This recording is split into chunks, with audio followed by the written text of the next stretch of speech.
Bueno, ¿cómo les va?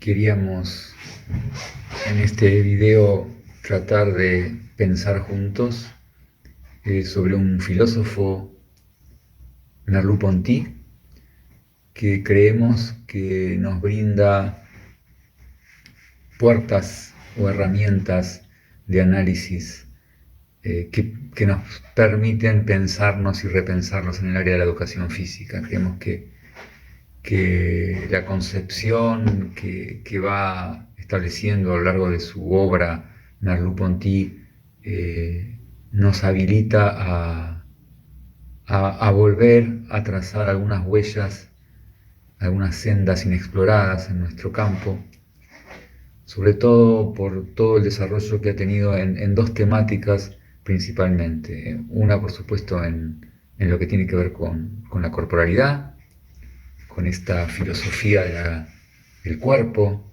el que habla, con esta ontología de la carne, desde una perspectiva plenamente materialista, sobre todo al final de su obra. Y por otro lado, y siguiendo también un poco el pensamiento de la filósofa catalana, que ha trabajado sobre Merleau-Ponty, el tema del nosotros. Una, una, creemos que Merleau-Ponty nos permite también pensar una filosofía del nosotros. Pensamiento caro a todo el área de la educación física, que me parece que también es interesante trabajar desde ahí. Por supuesto que no soy un especialista en Merleau-Ponty, ni mucho menos, sí un lector atento, interesado, y lo que vamos a hacer es tratar de pensar juntos, de trazar algunas huellas para seguir abriendo caminos, para seguir pensando, que en definitiva creemos que de eso se trata, ¿no es cierto? Muchos pasajes de este video voy a leer porque me parece que la complejidad de la temática requiere una lectura que le dé un poquito de más de precisión y rigurosidad a lo que vamos a decir. Más allá de eso, me gustaría empezar con un par de metáforas que me parece que sirven para pensar el tema de la corporalidad, ¿no es cierto? Hay un breve relato que habla de dos peces que están en el océano y dos jóvenes peces que se encuentran con un viejo pez que los saluda y les pregunta: hola muchachos, les dice, ¿cómo está hoy el agua? Los peces jóvenes se miran entre sí medios extrañados y se van. Y al rato uno de ellos le pregunta al otro: escúchame, ¿qué es el agua? Me parece que este relato nos permite pensar esta dimensión tan misteriosa del cuerpo, justamente por la cercanía que le hace algo del orden de lo tan evidente que se nos termina perdiendo de nuestro campo visual. Le Breton tiene una frase que dice: no hay nada más misterioso que el espesor de nuestro cuerpo, ¿no es cierto? Y hay otro filósofo, un Javés, que dice: en el corazón de la evidencia está el vacío, ¿no? Me parece que pensar esta cosa tan misteriosa como es la corporalidad, volver a pensarla, volver a desmontar o a deconstruir muchos de los supuestos o fundamentos sobre los cuales se basó el área de la educación física, indudablemente fuertemente influenciado por el campo de la biomedicina, nos va a permitir volver a pensarnos, y en tanto volver a pensarnos, poder revisar nuestras prácticas, nuestros fundamentos, desde otras perspectivas. Está claro que, tal como propone Merleau-Ponty, no se trata de totalizar nada, todo lo contrario. Justamente Merleau-Ponty nos permite trabajar en el entre, en una totalidad que nunca llega a completarse, a cerrarse, en esta idea del quiasmo, estas ideas de círculos concéntricos que se coimplican pero nunca llegan a cerrarse, se implican, pero son coextensivos, se solapan, se integran, se separan, y no puede pensarse uno sin el otro, pero a la vez no puede dejar de pensarse en esa separación. Esta es la idea del quiasmo un poco que intenta proponer Merleau-Ponty. Nosotros creemos que la educación física sin duda es heredera de la corriente cartesiana y su irreductible dualismo ha hecho de ese cuerpo, de la res extensa de la que nos hablaba Descartes, la parte maquínica de nuestra existencia, casi una carga inevitable con la que debemos cargar, con la que debemos llevar como una especie de mochila al hombro, ¿no? Esto ya nos viene de Platón cuando nos hablaba de que el cuerpo es la prisión del alma, ¿no? Y el platonismo implícito en todo el pensamiento católico, ¿no? El cuerpo como el lugar del pecado, el cuerpo como aquello que debía ser controlado, lo que nos alejaba de la parte más espiritual y más cercana a lo divino, que es el espíritu o el alma, ¿no es cierto? Y aunque, dice Descartes, tenga un cuerpo al que estoy estrechamente unido, sin embargo, como por un lado tengo una idea clara y distinta de mí, en tanto soy una cosa que piensa y no extensa, y por otra tengo una idea distinta del cuerpo, en tanto es solo una cosa extensa y que no piensa, es cierto que soy, es decir, mi alma, por lo que soy, es entera y verdaderamente distinta de mi cuerpo, y puedo ser o existir sin él. Este posicionamiento tan fuerte, esta dualización tan extrema a la que ha propuesto Descartes, se va a ir imponiendo a lo largo de los siglos y a la educación física le ha tocado en ciernes esta parte biológica, anatómica, fisiológica, esta res extensa, como lo único sobre lo cual debíamos ocuparnos, ¿cierto? Esa parte abyecta, degradada de nuestro ser, es lo que parece habernos tocado en suerte. Pareciera que, así como el ebanista trabaja con la madera, o el óptico con los cristales, el cuerpo es ese objeto con el que debemos tallar, pulir o modelar de la mejor manera como un objeto más del mundo, ¿no? Con esta idea de que lo tenemos el cuerpo, es algo que está fuera de nosotros, que lo poseemos, pero que no somos. Y aparece en el otro extremo, a veces en los últimos años, aunque nosotros convencidos de la circularidad del mundo, siempre pensamos que se corre el riesgo de, por querer ir justamente al otro extremo, terminar en el mismo lugar. Y por el hecho de aborrecer ser colocados en un lugar tan degradado, de nuestra existencia en general y del conocimiento en particular, nuestra área en algunas corrientes ha intentado no saber nada de ese cuerpo cárnico, ese cuerpo repleto de huesos, de músculos y vasos sanguíneos, y ha terminado forjando una suerte de subjetividad desencarnada.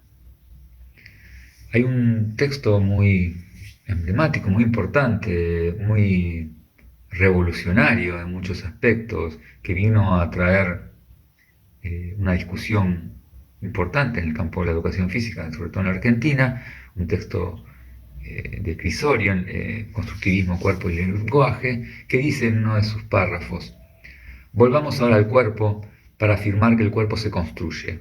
Según esto, el cuerpo es secundario. El cuerpo pertenece a la realidad, en tanto desde Freud la realidad se construye. Es decir, no se nace con un cuerpo. Existe un organismo, que duda cabe, como existe un sistema nervioso, ¿quién lo dudaría?, y huesos, músculos y articulaciones, pero nada de eso es el cuerpo. El cuerpo no pertenece a lo real. Debo decir, incluso, que ni siquiera podemos afirmar que el organismo, el sistema nervioso, los huesos, músculos y articulaciones pertenezcan a lo real, estrictamente, aunque no pueda profundizar aquí en este análisis.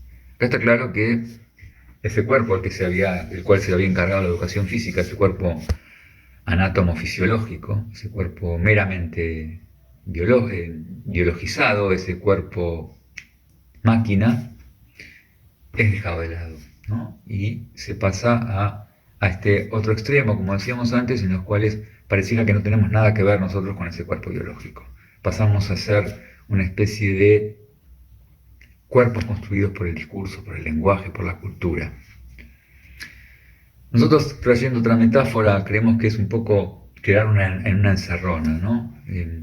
Solemos recordar la vieja narración de la Odisea, cuando Ulises llega a un estrecho canal que tiene que pasar, y en cada uno de los submárgenes del canal hay dos monstruos marinos. Entonces, pareciera que cualquiera de las decisiones que se toma, pasar más cerca de uno u otro extremo, va a llevar irremediablemente a la muerte. Nosotros creemos que Merleau-Ponty nos permite zafar de ese estrecho canal y quizás buscar otros más venturosos, ¿no? La mirada de Merleau-Ponty creo que nos abre ventanas a perspectivas más alentadoras y que creemos que es necesario trabajar. Sabiendo de las dificultades de construir matrices de pensamiento y paisajes mentales tan adheridos a nuestro sentido común, y conscientes asimismo de la complejidad de la empresa, por la modestia de quien está en estos momentos tratando de acometer este desafío, que quizás le quede un poco grande. Pero bueno, están para eso.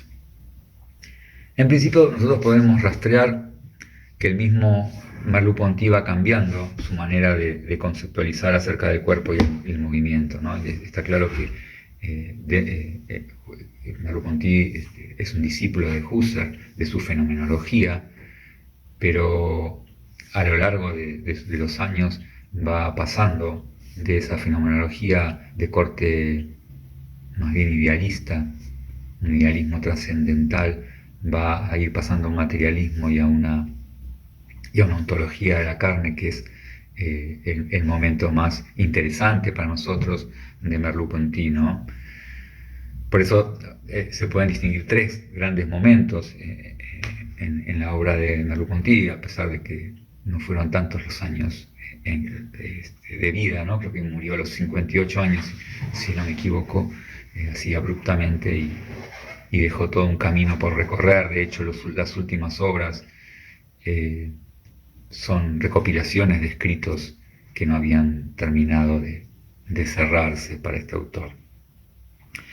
Por un lado, uno de sus libros hacia la década del 40, en 45, Fenomenología de la Percepción, que viene a romper con esta idea de la prioridad de la conciencia, ¿no? Y a empezar a separarse de este cartesianismo tan ligado a la res cogitans y poniendo en valor la percepción. Luego, hacia el 52, en el mundo sensible y el mundo de la expresión, va a empezar a meterse en estas temáticas, a ir alejándose de esa fenomenología de corte husserliana, y por último, sobre todo en su obra póstuma, recabada y editada luego del fallecimiento, hacia la década del 60, en sus libros como Lo visible y lo invisible, ¿no es cierto? En ese devenir, lo que se puede advertir es una mirada cada vez más reñida con todo dualismo. Y acá es algo que nos interesa muchísimo, romper con este dualismo. Un posicionamiento en extremo materialista, en definitiva un quiasmo. Dicha radicalización de sus posturas concluirán en un concepto de esquema corporal de orden libidinal, íntimamente relacionado con la ontología de la carne. O sea, este esquema corporal está absolutamente, la idea de esquema corporal que propone Merleau-Ponty está absolutamente ligada con ese horizonte inmediato de intencionalidad y de relación absolutamente estrecha con el mundo. Dice, me aferro a ese mundo que no es yo tan estrechamente como a mí mismo. En un sentido, no es sino una prolongación de mi cuerpo. Final de cita. Tengo el fundamento para decir que soy el mundo, termina diciendo. Por eso decimos que la misma categoría de esquema corporal en Merleau-Ponty es un concepto quiasmático. Hay una combinación cruzada de elementos que se coimplican a la vez que se excluyen. Unión y desunión, nunca cerrada, nunca totalizada, pero que se entreveran como una suerte de disco helicoidal. No hay entonces uno y otro, tampoco uno u otro, y ni siquiera integración, totalidad o síntesis de los elementos. Y nos separamos, Merleau-Ponty se va a separar absolutamente de todo idealismo, en el que pareciera que haber un sujeto sin mundo, de todo empirismo que pretende un mundo sin sujetos, y también de la dialéctica que pretende alguna suerte de síntesis totalizadora, ¿no? Merleau-Ponty está proponiendo algo así como una dialéctica que nunca termina de cerrarse, y ahí está quizás el secreto, ¿no?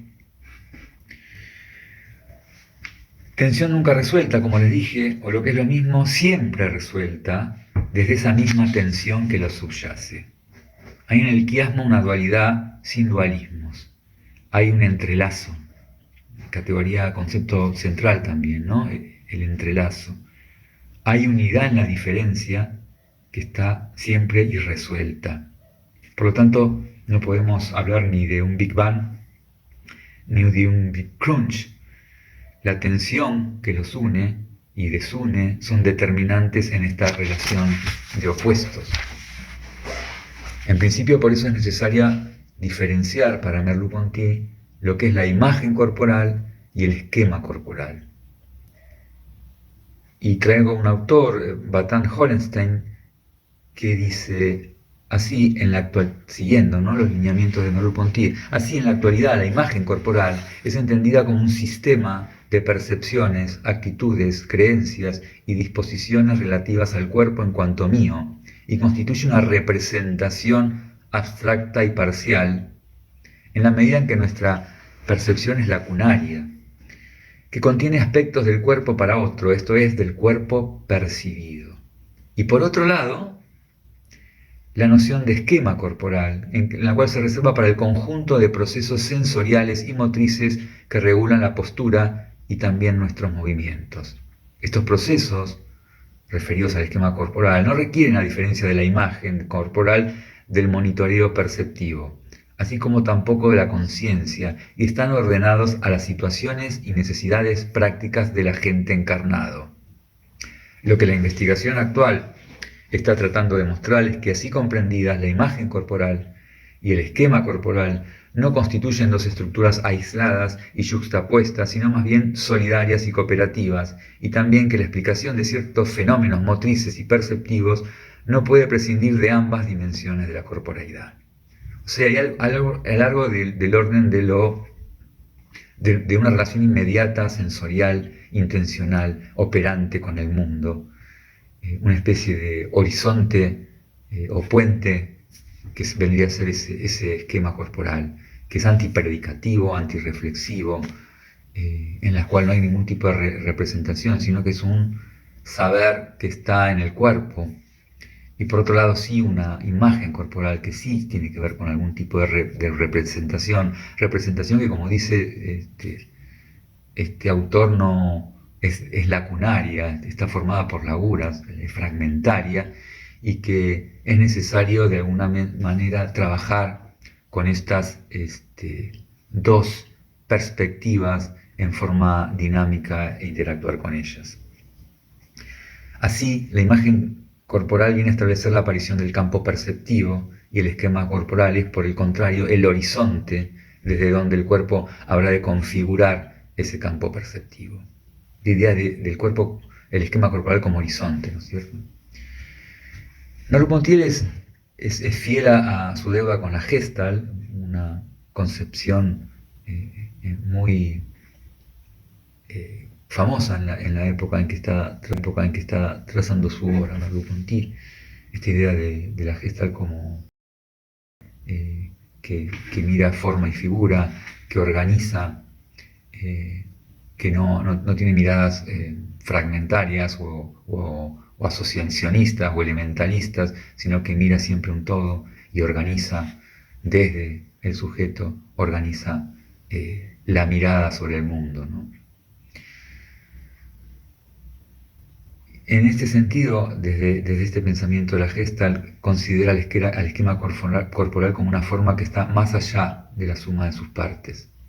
No es fruto de la asociación a posteriori de los estímulos sensoriales, sino que está ligado a una toma de conciencia global de la postura en el mundo intersensorial. Y es un registro inmediato, es un registro global, sin pasaje ni por lo perceptivo ni por la conciencia. ¿Sí? Por eso decimos que va pasando de esta fenomenología de la percepción, que está más ligada a la idea de la imagen corporal, a una ontología de la carne, que tiene más que ver con esto que hablamos del esquema corporal, ¿no? Por eso de esta lógica el esquema corporal debe entenderse como un todo dinámico que tiene una relación con el espacio, pero no una relación con el espacio de tipo geográfico, no una relación del espacio en términos de posición, sino no como una relación con el espacio como si fuera un espacio que representa como un sistema de coordenadas, ese espacio euclidiano, sino que esta relación con el espacio es una relación situacional, ¿sí? Es una relación muy ligada a la intencionalidad operante que llama él, ¿no? El espacio y los objetos que allí se encuentran se funden como un todo con mi proyecto, con mi intención. Es el mundo a la mano, ¿no? Del que suele hablar Heidegger, ¿no? El mismo espacio del que nos va a hablar Merleau-Ponty. Hay una relación del mundo en tanto muy ligada a los sentidos, que yo les voy a organizar como un todo, y a la intencionalidad que voy a establecer con ese mundo, en el cual no hay distancia. Es más, por eso él habla de carne, porque la carne es un pliegue en ese mundo en común en el cual estamos. La distinción ley, ustedes saben que hacia el siglo XII nos dice Raúl Gómez que en un texto se produce en Alemania la aparición de esta palabra, la separación de dos términos en relación al cuerpo, uno Leib, entendido como cuerpo vivido, y Körper, más relacionado con el cuerpo, como ese cuerpo objetivo, con ese cuerpo biológico, ¿no? Y esta distinción entre el cuerpo vivido y el cuerpo objetivo, el cuerpo vivido sería este cuerpo fenomenológico, ¿no? Que nos permite pensar Merleau-Ponty, permite distinguir esta perspectiva merleau-pontiana.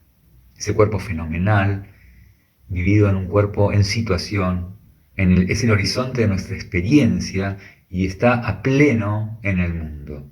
Es carne del mundo, actuando nunca desde afuera, sino que lo vive desde dentro y desde su cuerpo como horizonte, como puente de su acción. Pero no es un cuerpo objetivado, consciente, sino en correspondencia plena con ese mundo que él mismo es. Somos cuerpo, ni lo tenemos, ni es algo de lo cual tenemos que renegar. No somos otra cosa que ese cuerpo. Si la certeza, ¿no?, de la existencia para Descartes nace del hecho de que pienso, para Merleau-Ponty en principio es esta intercorporalidad, esta percepción intencional con el mundo, este arrojarse al mundo, es nuestra certeza de existencia. ¿Sí? Es la existencia la que marca la primacía de nuestra condición. Y no hay entre ese cuerpo y el mundo una lejanía, por lo menos en principio. ¿Sí? Por más que luego después podamos realizar algo del orden de lo representativo y poder establecer alguna distancia, en principio es esta relación directa con el mundo, nuestro cuerpo con el mundo, nuestro cuerpo con el espacio, nuestro cuerpo con el tiempo, en una relación absolutamente sin distancias. En definitiva, el cuerpo es el horizonte de las experiencias y nuestro anclaje en el mundo. Somos ese cuerpo, no lo tenemos, no lo padecemos, lo gozamos y lo vivimos. Y somos intencionalidad, proyecto. Dice, es lo perceptor de lo percibido, el cuerpo, pero es también lo percibido que percibe. Es lo que es subjetivo y objetivo ese cuerpo, porque ese cuerpo puede tocar y puede ser tocado a la vez, ¿sí? Se rompe entonces con esta relación tan incontrovertible desde el mundo moderno occidental y del cartesianismo, de esta relación sujeto-objeto como dos dimensiones absolutamente diferenciadas, esta relación de tipo diádica y de toda derivación que ya sea empirista o racionalista, para focalizar justamente en el entrelazo, en la relación, ¿sí? De esta manera no hay un mundo que se configura como un objeto que se me presenta enfrente de mí. Tampoco me construyo o me constituyo como una conciencia alejada del mundo, como una suerte de Dios, de demiurgo celestial. El cuerpo está allí, en los pliegues del mundo, y en una relación plena de sentido e intencionalidad. Este mundo es un mundo a la medida de mi intencionalidad. Soy yo quien ilumino ciertas zonas y oscurezco o retraso otras. Mi pasado condiciona mi mirada y mi proyecto organiza y orienta ese mundo en el que estoy implicado desde el principio. La materialidad desde el inicio tiene sentido y el sentido a la vez se halla pleno de materialidad. No hay algo así como una realidad cruda, sino que nos viene pletórica de sentidos e intenciones que tienen que ver con disposiciones y habitualidades. Mi cuerpo, dirá Merleau-Ponty, tiene su mundo o comprende su mundo sin tener que pasar por unas representaciones, sino sin subordinarse a una función simbólica u objetivante. Por eso va a hablar de una suerte de practognosia, o va a hablar luego Bourdieu, del cual Bourdieu es alguien que tiene mucho que agradecer a la obra de Merleau-Ponty, quizás no siempre es lo suficientemente agradecido a todo lo que el pensamiento de Merleau-Ponty tiene de Bourdieu, tiene de Merleau-Pontiano, ¿no? Esta idea del sentido práctico del cual habla tanto y trabaja y profundiza tanto y tan bien Pierre Bourdieu. Por eso Merleau-Ponty en Lo visible y lo invisible dirá, no hay un mundo en bruto, solo hay un mundo elaborado, no hay intermundo, solo hay una significación mundo. Por eso Merleau-Ponty va a discutir, como dijéramos antes, de estos posicionamientos empiristas que pareciera que pueden ver ese objeto ahí afuera tal cual es, o esos racionalistas que pareciera que todo pasara por la razón y que el mundo fuera una especie de creación subjetiva. Acá hay una subversión radical de ese pensamiento, ¿no? De cómo se producen los hábitos motores, las manipulaciones o las acciones expresivas. Es decir, los fenómenos motrices, perceptivos o expresivos se explican de manera radicalmente diferentes y nos obligan a replantear muchas de las fundamentaciones hegemónicas en el campo de la educación física, ligadas todavía a miradas hipermecanicistas o tecnicistas, ¿no? Muy ligadas a esta idea de cuerpo-máquina, ¿no? O cuerpo anatomizado. El esquema corporal, por lo tanto, para Merleau-Ponty, esto nos ayuda a pensar, es un todo, una forma que hace de la situación y de sus posibilidades una totalidad integral. No hay, por lo tanto, un sujeto fuera que analiza conscientemente sus posibilidades. Tampoco hay un cuerpo mecánico que responde automáticamente a un estímulo externo. El cuerpo y un campo de posibilidades que está ligado, por un lado, al acervo motor, a la disponibilidad corporal, y por otro lado, fuertemente a la intención que nos guía, ¿sí? Aquí el dinamismo y la plasticidad del esquema corporal es esencial para ese logro de la disponibilidad corporal que se va tornando cada vez más rica y ajustada.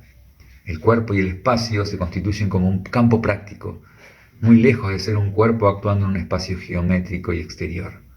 Hay gestal, hay relación de figura y fondo, y el esquema corporal es ese cuerpo fenoménico que actúa como un todo en función del proyecto y del sistema de acciones posibles con lo que cuenta.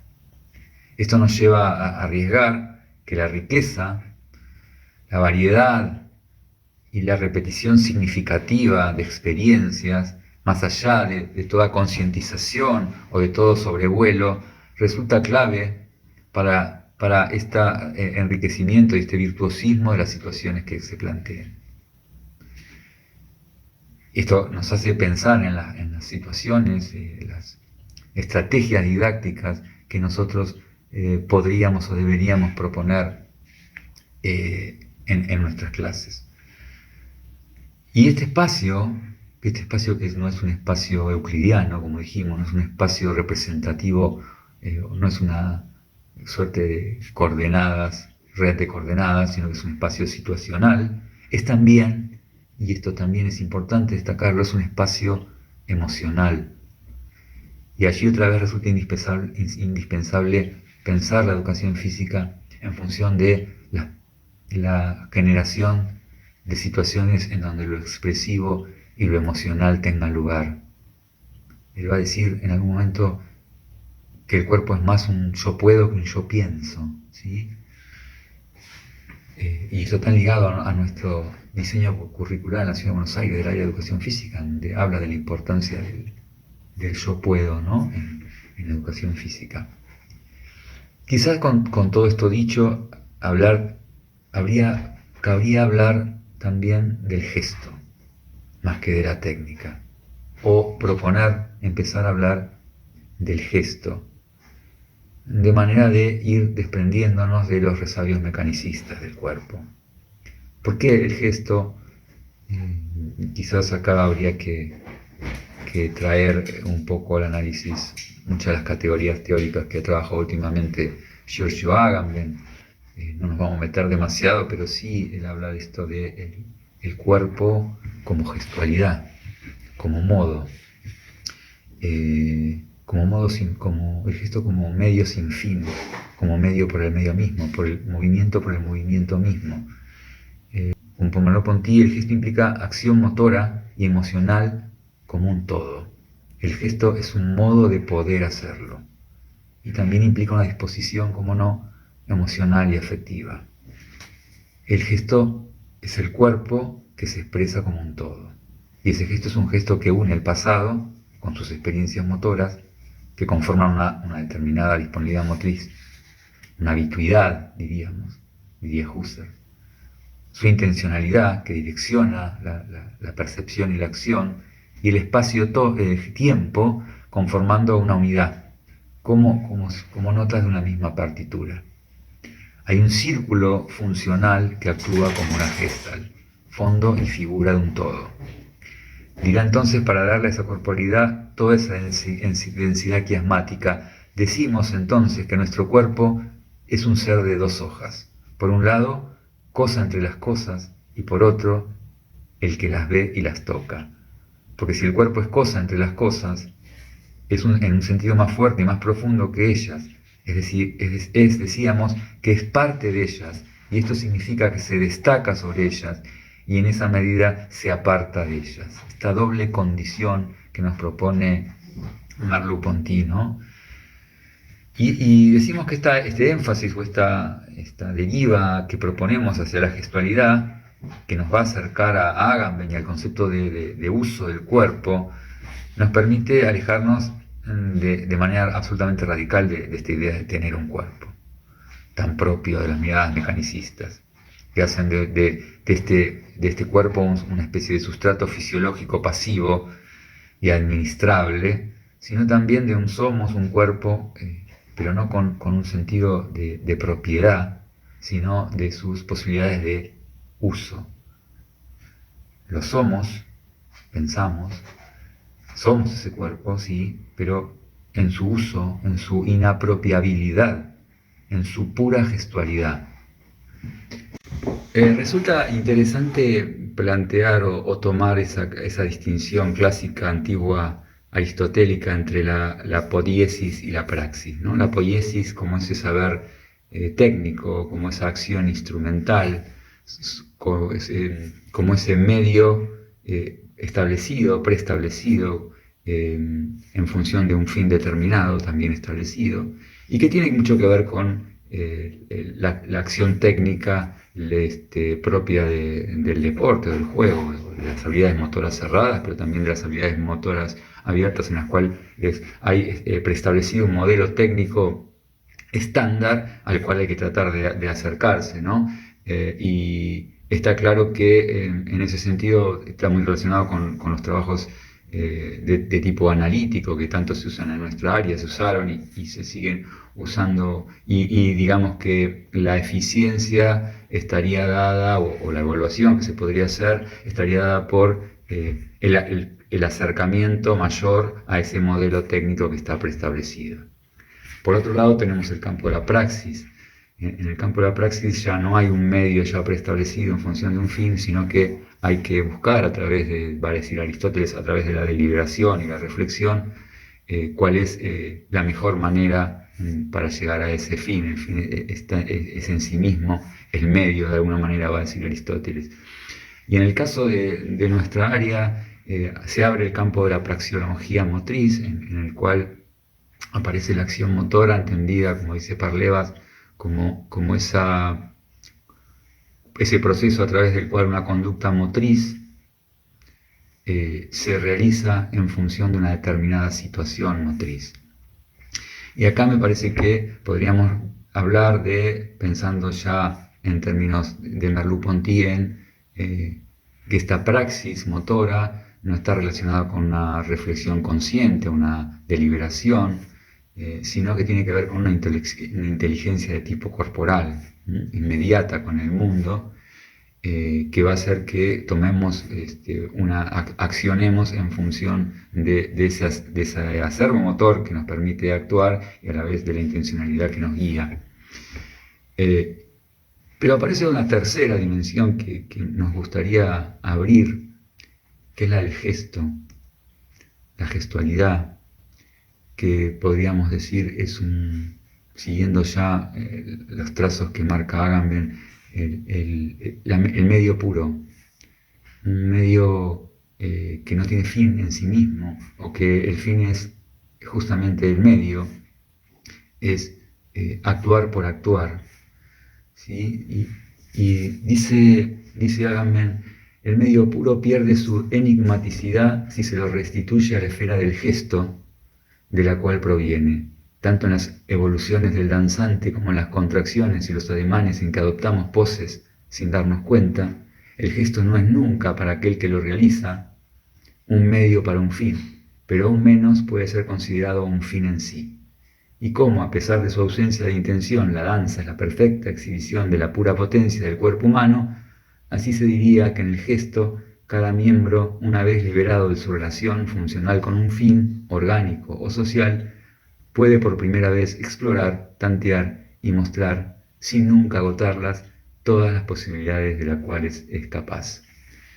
Entonces, aparece entre esta acción instrumental, entre esta acción técnica propia de la poiesis y esta acción práctica de la acción motora, aparece este gesto motor, este medio puro, que nos parece que es justamente el lugar en donde ese cuerpo fenomenal, ese cuerpo vivido, ese cuerpo, ese libre, del que hablábamos antes, va a actuar a sus anchas. Luego Agamben, lo cito: si llamamos gesto a este tercer modo de la actividad humana, podemos decir entonces que el gesto, como medio puro, rompe la falsa alternativa entre el hacer, que es siempre un medio girado a un fin, lo productivo, ¿no?, y la acción que tiene en sí misma su fin, que es el mundo de la praxis, pero también y sobre todo aquella entre una acción sin obra y una acción necesariamente operosa. En efecto, el gesto no está simplemente privado de obra, sino que define más bien la propia actividad especial a través de la neutralización de las obras a las que estaba vinculada en cuanto medio. Es por tanto una actividad o una potencia que consiste en desactivar y volver inoperosas las obras humanas y de este modo las abre a un uso nuevo posible. Esto vale tanto para las operaciones del cuerpo como para aquellas de la mente. El gesto expone y contempla la sensación en la sensación, el pensamiento en el pensamiento, el arte en el arte, la palabra en la palabra, la acción en la acción. Para pensar, nosotros podemos decir, por ejemplo, para usar algún tipo de metáfora, que el escenario de un teatro, por ejemplo, es un mundo totalmente diferente según sea que quien está en él es un bailarín, que allí va a desplegar su danza. Ese mismo escenario va a ser un mundo diferente para el sonidista, otro para el arquitecto, otro para el encargado de la limpieza. Cada quien vivirá en dimensiones organizadas por su intencionalidad en función de su personal comprensión y en función de cómo organizó ese mundo de acuerdo a sus intenciones y a sus saberes, de su historia, a su biografía. En todo caso, ese pliegue desde el cual miramos ese mundo y las diferencias que establecemos de ese mundo es lo que nos da la pauta que compartimos un mundo en común, ¿no? Es interesante cómo piensa esta idea de que plantea que el problema de la intersubjetividad es poner al otro frente a mí y que esa distancia ya es irremisible, ya no hay solución para eso. Ese otro frente a mí nos separa y lo que propone justamente Merleau-Ponty es instalarlos desde el origen, desde el principio, en una intersubjetividad que en realidad es una intercorporalidad. El ser parte de ese mundo en común, nuestra carne, ser un pliegue de ese mundo en común, nos permite habilitar pensarnos en términos de nosotros, y ahí aparece este segundo concepto que a nosotros nos interesa desarrollar al menos un poco, ¿no? Pensar desde una filosofía de nosotros.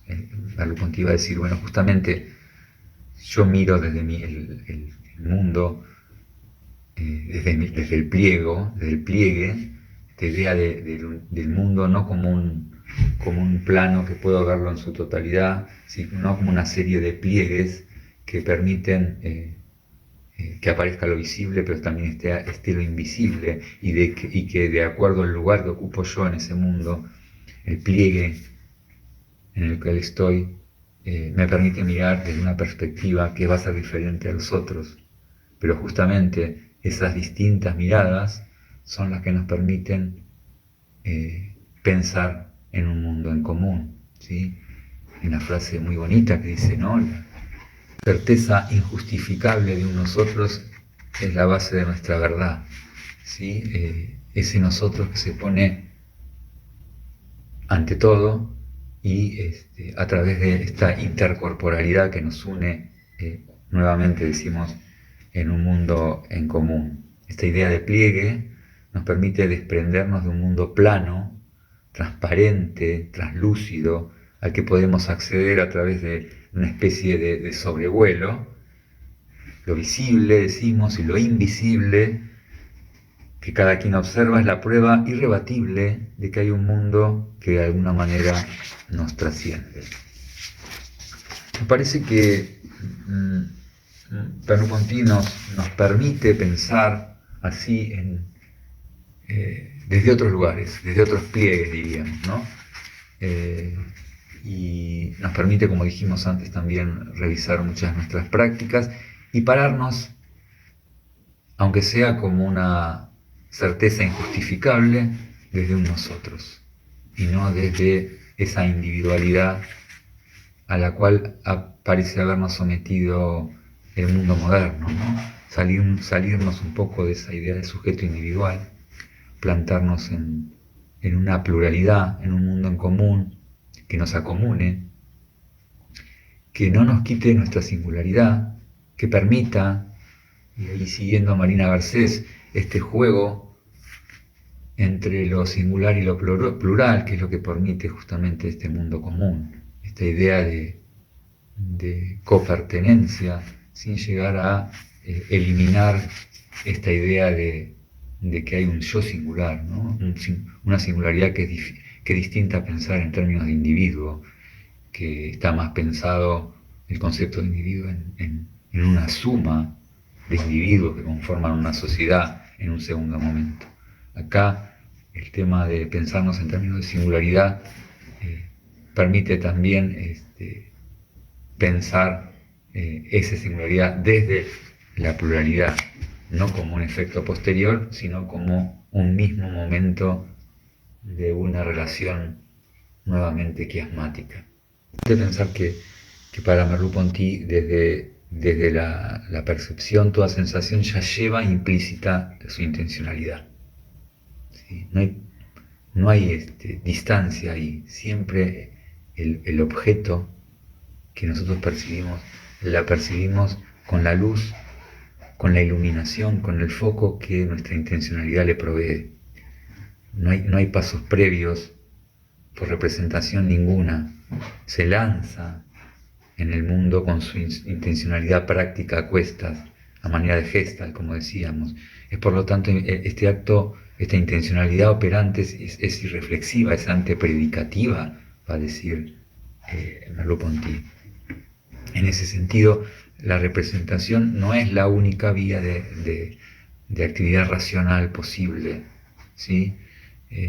Cuando nosotros decimos que es irreflexiva la intencionalidad operante, lo decimos no en términos de que no sea racional, ¿sí? Hay una inteligencia, hay una racionalidad, pero es una racionalidad corporal. Y nos resulta fértil esta idea de iluminación que propone Merleau-Ponty, ¿no? Como de luz natural, de focalización, de una figura sobre un fondo que compromete a todo acto.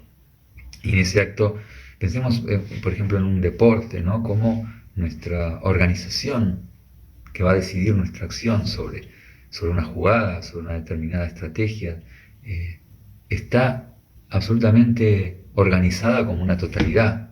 No hay posibilidades de fragmentar el límite del campo, el móvil, los rivales, los compañeros, todo conforma una organización que está guiada por mi acervo motor, mi disponibilidad corporal, mis experiencias motrices en relación a esa actividad y a la vez con una intencionalidad que está guiando, ¿no? En ese acto hay una a priori indisoluble, el de sujeto con el mundo, o con el mundo en el que está inmerso en ese momento, o para ser más claro, el cuerpo con el mundo. Y esta luz que ilumina no es una luz de la conciencia, sino como una luz que emana de ese cuerpo vivido, que está actuando en el mundo desde una intencionalidad que es antepredicativa y reflexiva. Pero destaco esto porque quizás lleve a confusión, que es necesario comprender que al hablar de irreflexividad, en realidad estamos hablando de una intencionalidad práctica con los útiles, una relación sin distancia con ese mundo que se presenta siempre desde una cierta intencionalidad, que le va a otorgar un sentido pleno, que organiza y despliega sus posibilidades en función del sentido. Es decir, que los objetos, el espacio, el tiempo, se configuran de un modo absolutamente condicionado por la manera en cómo yo lo ilumino a partir de mi proyecto. O sea, todo pasa a ser una especie de cadena o una red referencial que está dispuesta para la acción. Si Husserl, desde su fenomenología más de cuña idealista, niega ese cuerpo vivido, a esa ley de cual hablábamos, toda intencionalidad, Merleau-Ponty, en cambio, va a dotarlo de esa condición, ¿sí? Así se va a alejar absolutamente de todo resabio idealista y se va a posicionar en una fenomenología existencial, desde una materialidad irreductible y desde una filosofía del cuerpo. Por eso es interesante esta distinción entre lo que es la intencionalidad de acto y la intencionalidad operante. Mundo y cuerpo están entrelazados por esa intencionalidad que dibuja el paisaje. Por eso es que podemos hablar de un cuerpo vivido antes que conocido. Y no solo eso, es necesario pensar en términos de cuerpo entre cuerpos, de intercorporalidad, que otorga sus múltiples intencionalidades. Por eso también es importante comprender que Merleau-Ponty se va alejando de todo resabio idealista o del idealismo trascendental husserliano y se va acercando a una fenomenología existencial. Dice Merleau-Ponty, Husserl distingue la intencionalidad de acto, que es la de nuestros juicios y tomas de posición voluntarias, la única de la que habla la crítica de la razón pura, el texto de Kant, y la intencionalidad operante, que lleva a cabo la unidad natural y antipredicativa del mundo, y nuestra vida que aparece en nuestros deseos, evaluaciones, en nuestro paisaje, y que provee el texto que nuestros conocimientos intentan traducir en lenguaje exacto.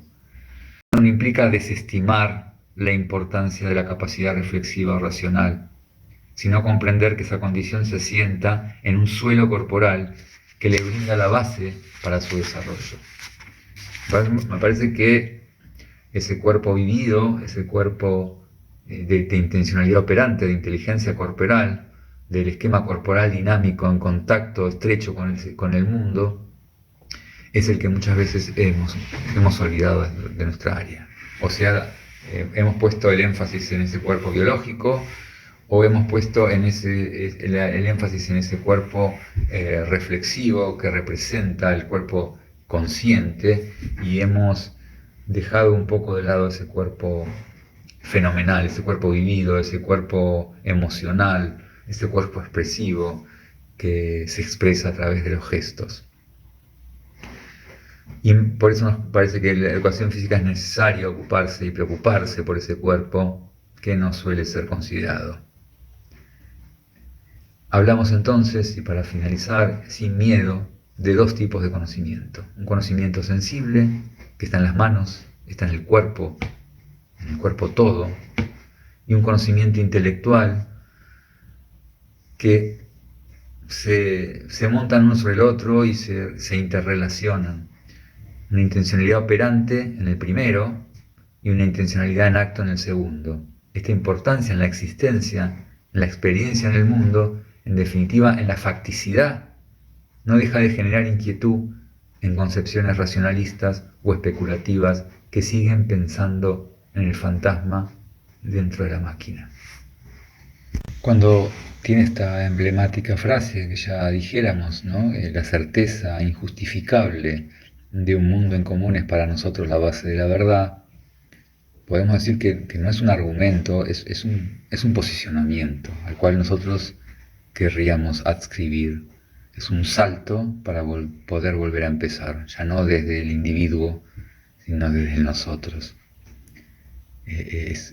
Aparece un modo de estar, de pensar distinto, un modo de vivir distinto, un modo de colocarnos con las cosas, entre las cosas, y un modo diferente de estar con nosotros.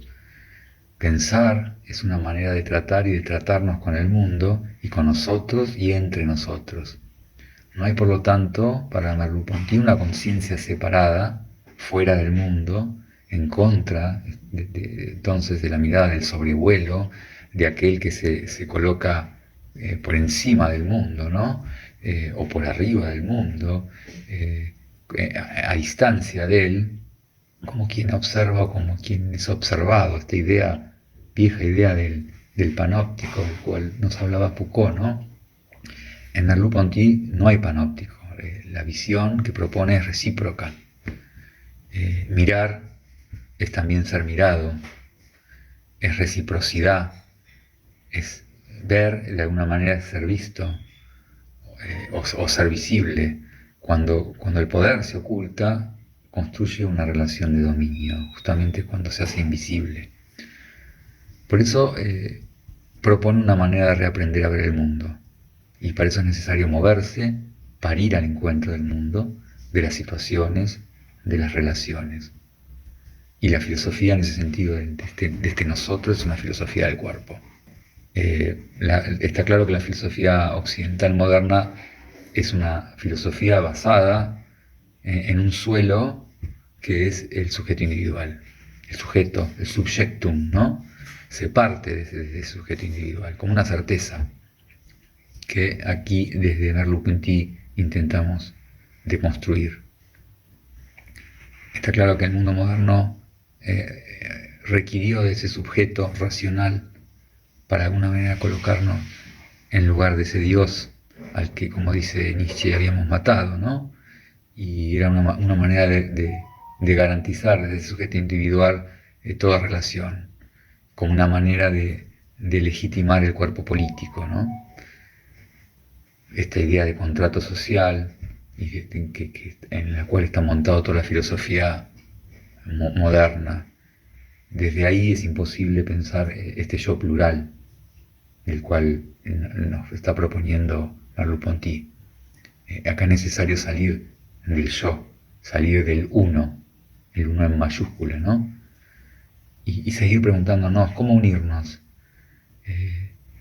sin pensar en términos de individuo y cómo encontrar, cómo hallar ese guión plural. Inclusive cabe preguntarse cómo hacerlo desde las diferencias cimentadas en el pensamiento posmoderno, ¿no? Para Merleau-Ponty el problema es el fruto de un error, que es la de pensarnos justamente como individuos, y que esto tiene una historia que es la de la filosofía de la conciencia. Esta filosofía de la conciencia estructura una especie de escena que siempre acaba mal. Por lo tanto, propone no partir desde allí, sino partir de otro lado. Cuando me pongo en el lugar del otro, ¿cómo me pongo en el lugar del otro? ¿Cómo accedo al otro? ¿Cómo logro conocer el dolor del otro? Y ahí es donde él critica esta idea de la trampa del otro ante mí.